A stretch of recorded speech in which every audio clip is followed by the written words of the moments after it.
Jontron has fundamentally misunderstood the appeal of YouTube in Season 3 of his YouTube show, and I'm going to talk about why and sound excited while I do it because I tried to record this, and it was really boring last time. So, Jontron is a gaming YouTuber. Really big, really influential, really great guy, and used to make really amazing videos back in the day. I was a big fan of him before I became a YouTuber. I used to watch all of his videos multiple times, I used to, crack his jokes to my friends and stuff like that. Long-time fan, big-time fan. And the reason I became a YouTuber was because when he started Game Grumps with Egoraptor, there was, in the first episode, he, mentioned how people would always ask him, what's your day job outside of YouTube? And he would be like, YouTube is my job. And I was like, whoa, YouTube can be your job? That's awesome. So I decided to make that my job, and now it is my job. So it's a little bit weird for me to talk about Jontron when I'm also doing the same kind of stuff that he does, and it kind of feels like, I don't know, shitting in the pond I swim in? Is that an expression? And I love Jontron as a guy, and if his work is fulfilling to him, then that's what really matters, and my opinion maybe doesn't hold that much weight for him anyways. And if you think that Jontron is still great, and you really love his newer videos, then, by all means have that opinion. But for me, and for a lot of my friends who are very heavily influenced by Jontron, we have all been kind of lamenting the fact that he seems to have gone downhill, that his videos don't have the comedic spark and the heart and soul that they used to have. And I'm going to explain why I think this has happened. So, Jontron very much falls into the Jontron very much falls into the angry video game nerd school of video making. Angry video game nerd, if you don't know him, who am I talking? You know him. Was one of the first big internet video guys, and the idea of AVGN was that it was this guy who was in his late 20s who had grown up with all these old Nintendo games, but he was remembering that a lot of them were shitty. So each episode of his show would be he's in his room and he'll pull out some ancient shitty game, and the context is usually that it traumatized his childhood. It was this huge piece of shit and I can't believe they made this, and he'd throw it in and he'd talk about how dumb and stupid the game is, with a lot of colorful language. And it was a fun show and everybody loved it and everybody copied it. And Jontron sort of comes from the same place. Now, the appeal of these videos that a lot of people don't necessarily understand until you think about it, and why they've been so copied and why this style is so popular, is that it's about being a guy in your room playing video games. It's relatable to the audience as a bunch of guys in the room playing video games, but what made AVGN work was that you felt like you were in his room with him. You were in this very lived-in space, this place that was clearly where he actually lived. These game consoles that appeared to be still hooked up after 20 years, that he was putting these old games that he physically had these games, and he'd put them into his console and start playing them, It all had this very tactile feel to it, like he was inviting you to take this journey with him. And there was always some kind of context into the game. He'd tell you about how he got a hold of it, or what it was related to, or who made it, or something, and give you some story to this game being shitty. And Jontron was great at that back in the day. Jontron has always seemed to care about the narrative of a game and the soul of a game. He had this, one of his most famous speeches that many would consider to be the heart and soul of his feelings about video games, was at the end of his top 20 Super Nintendo games list, where he gives this whole speech about what these games meant and the nostalgic feeling of how they affected your life and all this stuff. And he would always argue with Egoraptor on Game Grumps about how he didn't think everything about games could be analyzed. He thought there was this ephemeral quality to them, and he had this very emotional perspective about video games and about art. And that came through in his videos, where a lot of them You know, some of them would just be about something like Dino City, but there was always a context to it. It was always like, I played this game when I was a kid and I had no idea what it was. Or a home improvement game. Well, I watched Home Improvement before and here's a game about it, you know. But then his best videos were always the one where there was a deep context, where there was this deep reason for why he was talking about it. Like Star Fox Adventures and Banjo-Kazooie Nuts and Bolts, where both of them were from these companies that he had this long-standing love for, these series that like he was a big fan of. And the Banjo-Kazooie video is like 8 minutes before it even starts talking about the game he's reviewing, because the context was so important and the reasoning behind why this game. That's what made it the best Jontron video. It was so deeply cathartic once he finally got to that game and like really blew your mind with like what it was in comparison to what he had been building up. And then, you know, it felt so earned when he got so mad at it and threw it out into the ocean. You know, it's like it was a narrative arc in that video. And John was always good at that. Now, what I know about Jontron is that he always wanted his show to be higher quality. He's always admired television, and I think he's always kind of looked down on the qualities of YouTube as a medium. Like the kind of stuff that was happening on YouTube. He's always kind of had a flippant attitude towards it. Back when they started Game Grumps, he really hated the idea of considering it a Let's Play show. He really wanted to think of it more as a comedy show. He didn't seem to respect Let's Playing as a medium. And there was a point where Jontron would always be trying to reassure his audience that Game Grumps wasn't getting in the way of his main content, that he was still working on it. And Ego Raptor around that same time admitted, like, yeah, I'm just doing Game Grumps now. Like, I don't even care, you know. And I think the reason Jontron left Game Grumps is that he was creatively unfulfilled with it. He didn't want to be doing this type of video and having it take up more of his time. He wanted to be making what he saw as bigger, more expressive videos. And I think that while that mindset is fine, I think the way that he interpreted how to make his videos better may have been wrong-headed and misunderstanding what the appeal of his videos was. Because Jontron, aside from that feeling of like being in his room with him, playing video games with him, having this deep context into why he's playing those games, also the way it was filmed was very funny. It was mostly about his reactions to things, him going like, whoa, oh my god, you know, and the camera would zoom and jiggle with him, and it had this sensation of almost like a home video, like you were really watching this guy play these games and react to these games, and you were there. And so it made it even funnier when it happened, because, like, you know, you're seeing it at the same time he is and reacting to it. When you see the Han Solo dance, it's presented like he's been going through the menus in this game, and then he selects Han Solo dance, and he sees it, and then he reacts, and you're there. And that's what makes that joke work so well, and makes it such a payoff. And he had lots of great jokes like that. Again, I used to quote Jontron stuff all the time. I used to think he was really hilarious. And then when Season 2 of his show came around, which starts like in the Nightshade era up until before the beginning of Starcade, then he definitely was trying to raise the production values in ways that I already thought kind of were missing the point, but the show still was mostly the same kind of show. He still had stuff that was very contextual, like his Goosebumps videos or his Are You Afraid of the Dark video, where it's like these were shows that he really cared about as a kid, and he was guiding you through the episodes and like talking about them in some depth, you know, making you feel like you were a part of it. The Takeshi's Challenge video is one of my favorites because he goes on like introducing you to who Beat Takeshi is and why it's so weird that this game exists before talking you through the game itself. You know, and even when he did talk about something weird, it was because it was so weird. It was like the weirdest thing ever, and it was like, what the fuck am I looking at, you know? Or it was like something culturally important, something that was like infamous.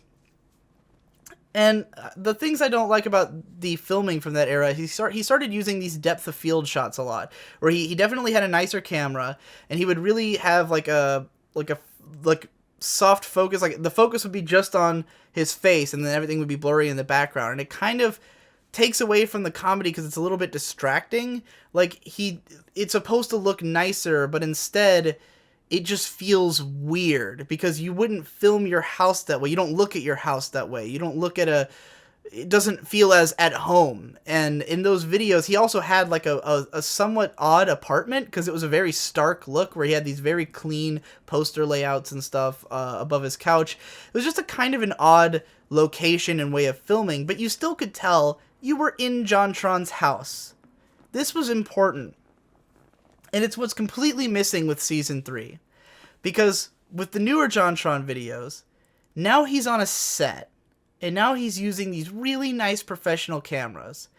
And immediately, the illusion of being in Jontron's house and watching him play video games has been totally lost. Because it's obviously a set. It doesn't look like a place anyone lives. It's this weird looking, like, New York apartment that looks like it belongs on a sitcom, that doesn't feel at all like a place a guy would be playing video games. And you can tell he's not. You can tell when watching it that the game is not there. He's not actually playing the game in front of you. And mind you, he never necessarily was. Part of the joke with Jontron, he always called attention to the unreality of the fact that these videos are edited, where he would put the game into like a different console than the one it goes with, or something like that. He'd do all these weird little jokes that weren't, you know, that called attention to the fact that this was not really him playing video games, but it still felt that way because he was still in his room, he was still maintaining the illusion.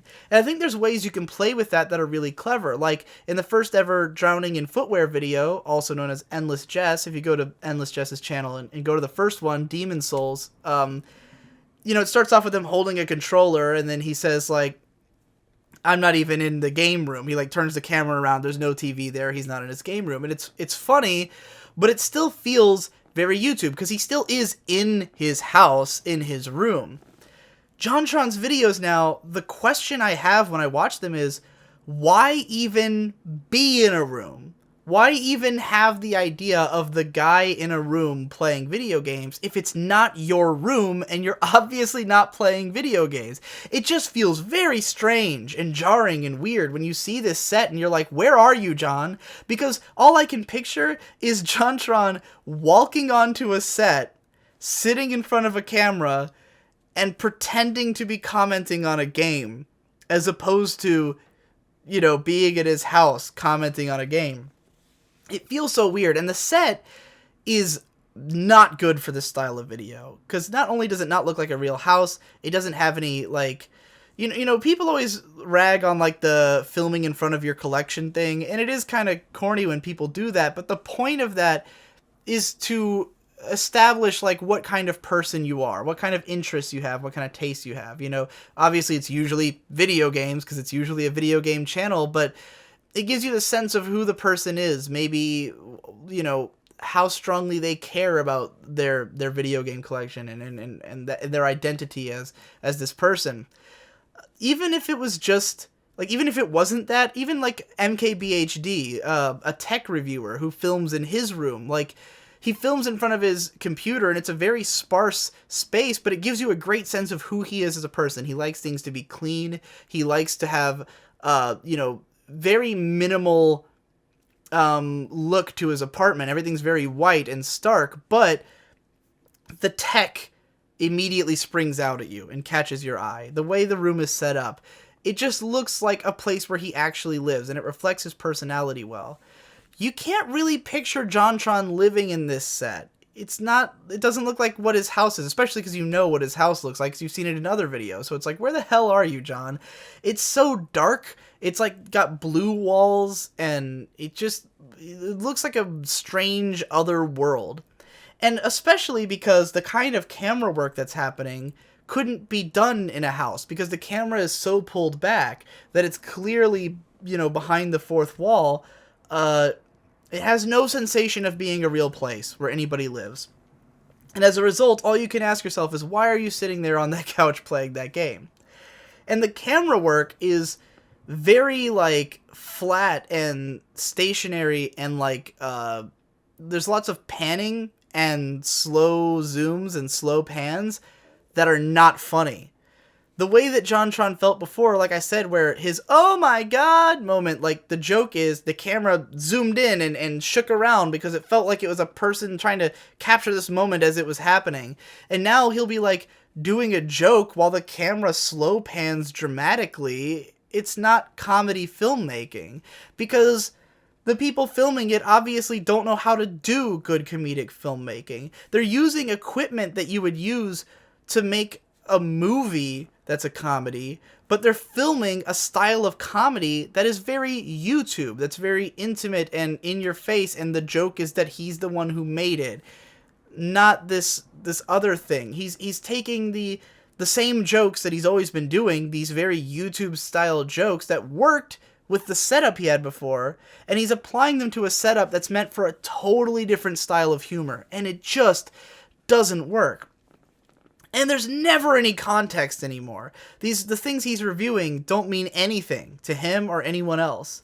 And the moment that finally broke me and made me like unsubscribe his channel because I just couldn't believe that he had gotten this unfunny was he recently did this video about some movie. I don't even know what it was. It was some like cheap low budget film, and it was very much in the vein of like Cool Cat Saves the Kids. And if you haven't seen YMS Your Movie Sucks in his video on Cool Cat, that video is extremely good at being a YouTube video because it's a guy commentating over footage of film, which is a very YouTube style of thing, but he immediately at the beginning like tells you about why he chose this movie, why it matters to him because it's a film that he watches all the time because he thinks it's hilarious. He then gets you into the like why it's interesting culturally because like the way it's made is so strange and like what it is so strange that it makes it interesting that it even exists. And then he goes through the film like scene by scene and makes it so you can follow what's happening. By the end of the Cool Cat video, you feel like you've watched Cool Cat. And John has done this before with his Birdemic video, which had a great reason for him to do it. He's a bird guy. He's known for being into birds. It was like a movie that was, you know, getting a lot of people talking about it, and he guided through it and like told the whole story in his video while making jokes about it. This movie he did recently, it's just like he's in his weird set room and he just decides to watch some movie. He doesn't establish why it's interesting, what it is. I honestly didn't even know if this is supposed to be a good or bad movie before he started talking about it. He just jumps in and starts picking out random scenes from this movie to comment on. And I had no idea what this movie was about, what was going on, where am I? It was just like he took a bunch of random scenes from this movie and made jokes about them. And I felt so lost and disconnected. And like, none of the elements add up. And I just feel like this is such a fundamental misunderstanding of what he was doing well and what YouTube is. Because, and if you want like to see people who are doing the old style well, you know, Hypocrite very much took influence from early Jontron and combined it with like more of a reviewer mentality, but he still does those same kinds of jokes where the camera work looks like it's at home and it looks like, you know, like he's talking to this hippo toy that really lives in his house and stuff. And I think, you know, there's people like him who are still doing the medium well.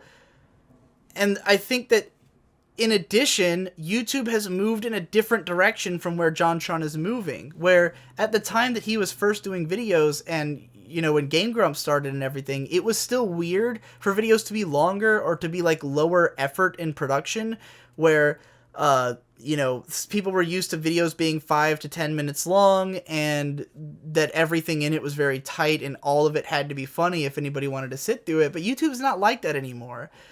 And I think that back then, I think the reason that like Egoraptor has so like abandoned his old style, like just being this animator, is that, you know, it used to be that doing a 3-minute animation was like the ultimate type of YouTube video because it was short, everything in it was funny, and animation took forever. It was like every 6 months he'd put out a video, you know? But like, when you look at what YouTube is now with a show like Game Grumps, where there's been thousands of hours of Game Grumps, and it comes out every day, and people who watch it are watching over 20 to 30 minutes every day.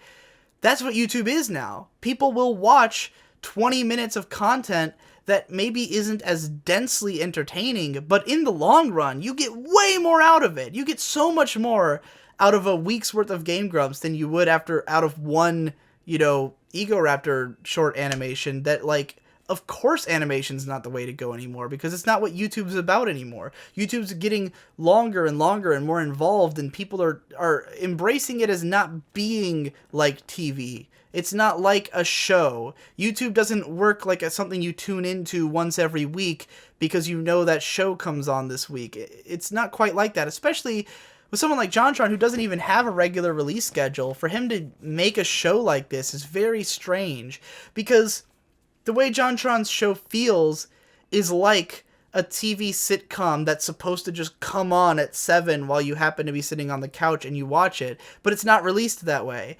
A Jontron video will often come out in between an hour-and-a-half long video of Endless Jess shitting on Batman versus Superman, and then a Jontron video, and then, you know, some like other, like some Nerdwriter video, and it's like, it's just in the fold with all that other stuff. And you know, somewhere in the middle of that 1 hour and 30-minute Jesse video, I'll laugh my ass off at some random joke he made that just happened to be really fucking funny, and I'm willing to watch the whole video. Whereas John has this 20-minute, tightly edited, high-budget video where the jokes are mostly that it's expensive.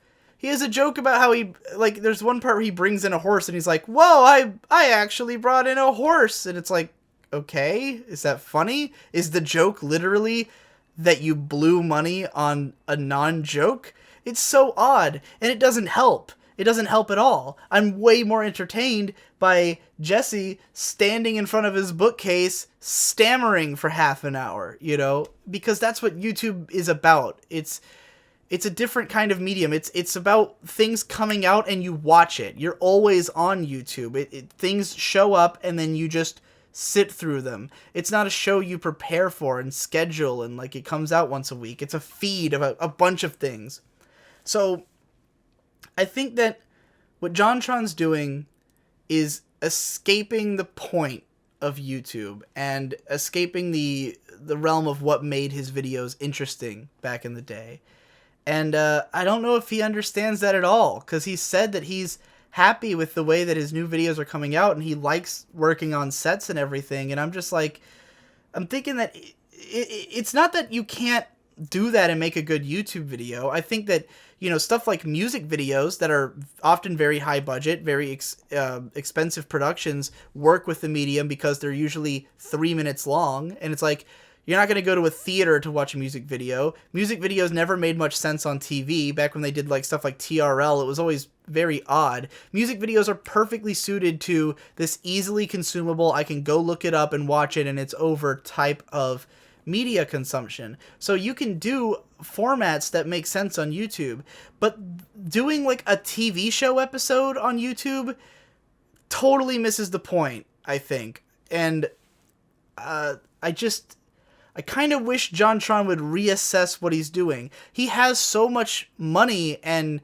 talent that he could be pouring into his YouTube videos, and he's using them on a style of humor that doesn't make any sense to have that applied to it.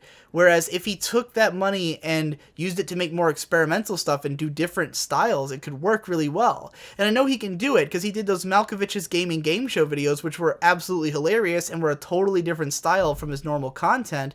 And it made sense that those were on a set because that was the joke, was that it was a game show. John could be using all this money to do really creative things, and instead he's using it to do the same thing he was doing before without realizing that that's not the way to do it. So anyway, that's my Jontron rant. Hopefully you find this interesting, and it's mostly interesting to me because I'm so involved in the idea of YouTube as an artistic medium and figuring out what YouTube means. And if you haven't seen this video by Nerdwriter called YouTube the Medium is the Message, that video really sort of opened my eyes to all this and got me thinking about how I think Jontron is really pushing the medium backwards in a way, whereas I think Endless Jess is someone who's really pushing it forward and like embracing what YouTube is and what it means and what it can be. So yeah, check all that stuff out and have a nice day. Night. It's night. Have a nice night.